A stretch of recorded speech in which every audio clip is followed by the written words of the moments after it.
जैसा मैंने सोचा था, तुम्हारे तो बच्चे नहीं हैं और आधी रात को मेरे दरवाजे पर आकर मुझे मेरी बेटी का बाप बनना सिखा रहे हो। शर्म आनी चाहिए तुम्हें। मेरी बात सुनो, मैं उस छोटी बच्ची को तुम्हारे पास नहीं छोड़ूंगा। हट जाओ सामने से। कौन हो तुम? हाँ, हटो। ईशा, तुम्हारी हिम्मत कैसे हुई मेरे घर में घुसने की? हाँ, ये क्या कर रहे हो तुम लोग? हिलना मत। ईशा, ईशा, ईशा। तुम दूर हो जाओ वरना तुम भी मार खाओगे। ईशा,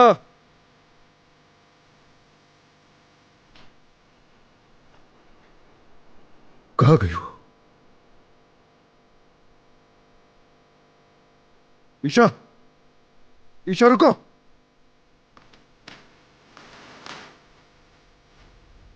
ईशा।